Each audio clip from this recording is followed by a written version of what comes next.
अस्सलामु अलैकुम वरहमतुल्लाहि वबरकातुहू। सामीन किराम, किताब व हिकमत के प्लेटफार्म पर आपसे हम कलाम हूँ। आज आपके सामने जरासीम की कमी के लिए मुजर्रब नुस्खा आपको दे रहा हूँ।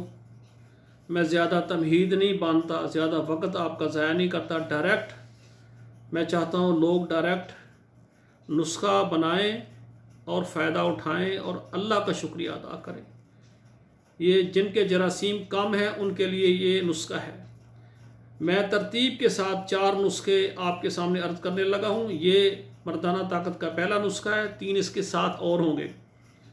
ये है जरासीम का। इसके बाद मैं आपको पस का नुस्खा दूंगा, फिर मर्दाना ताकत के लिए माजून दूंगा और एक तेल भी दूंगा। 4 नुस्खे आज मैं आपको देने लगा हूँ। जो आदमी भी मर्दाना ताकत में कमज़ोर है या जिनके अंदर पस सेल ज़्यादा हैं, जरासीम कमज़ोर हैं, ये 4 नुस्खे एक का पहले पहला बनाएं, फिर दूसरा बनाएं, पहले पस वाला बनाएं, फिर जरासीम वाला बनाएं, उसके बाद माजून बनाएं और तेल बनाएं। मुकम्मल इलाज सेंड कर रहा हूँ ताकि जहाँ कहीं भी भाई परेशान है तो वो अपना इलाज ख़ुद कर सकें और अपने अल्लाह का शुक्रिया अदा करें।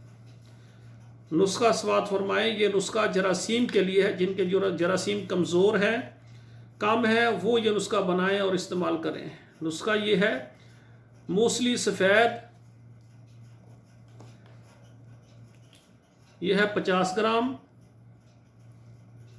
मगज़ बनौला 50 ग्राम, गूंद कतीरा बड़ा जो है ये भी 50 ग्राम, छिलका इसबगोल ये भी 50 ग्राम, सतावर 50 ग्राम, कूज़ा मिस्री ये 50 ग्राम। 1 2 3 4 5 6 इसमें 6 अज्जा हैं कुल। नुस्खा दोबारा समात फरमाएं। मूसली सफ़ेद इंडिया वाली लेनी है 50 ग्राम, मगज़ बनौला जो है 50 ग्राम, गूंद कतीरा बड़ा है, ये अच्छा होता है, छोटे छोटे भी होते हैं लेकिन जो बड़े बड़े पीस होते हैं वो ज़रा उम्दा होता है, 50 ग्राम, छिलका इसबगोल 50 ग्राम, सतावर 50 ग्राम, कूज़ा मिस्री 50 ग्राम। ये छिलका इसबगोल को वैसे रखें, बाकी सारी चीज़ें पीस कर उनमें छिलका इसबगोल मिक्स कर लें। ये पाउडर सफ़ूफ बन जाएगा। सुबह आप खाली पेट जो है ना ये आपने खाना है। इसके 2 तरीके हैं। इनकी आपने खीर बनानी है। रात को आप पौना गिलास दूध ले लें और उसमें जो है ना ये 10 ग्राम जो है ना ये पाउडर थोड़ा थोड़ा करके डालते जाएं और मिक्स करते जाएं। मिक्स करने के बाद चूल्हे पर रखें और चाय की तरह इसको पकाएं, दूध की तरह पकाएं और चमच हिलाते जाएं। जहाँ जब थोड़ा सा गाढ़ा हो जाए, जैसे कस्टर्ड होता है, गाढ़ा भी होता है, पतला पतला भी होता है, ज़रा पतला रखें क्योंकि ये ठंडा होकर मज़ीद गाढ़ा हो जाता है।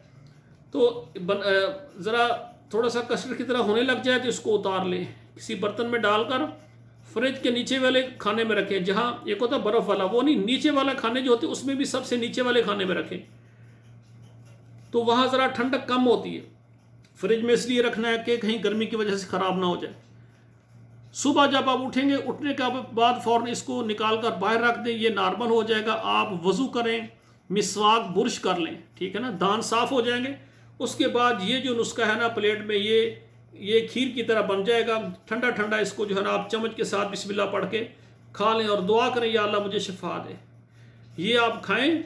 खाने के बाद जो है आप आधा घंटा पौना घंटा के बाद आप नाश्ता कर सकते हैं और उसके तकरीबन 1 या 2 घंटे बाद आप 2 सेब जो है ना छिलका उतार के, अगर आपकी उम्र जो है ना 25-30 साल से कम है तो आप छिलके समेत खा सकते हैं।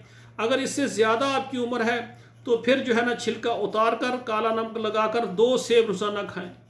2 सेब खाने के बाद नीम गर्म 1 गिलास दूध पी लें। अगर मुयस्सर है, नहीं मुयस्सर तो 2 सेब खा लें।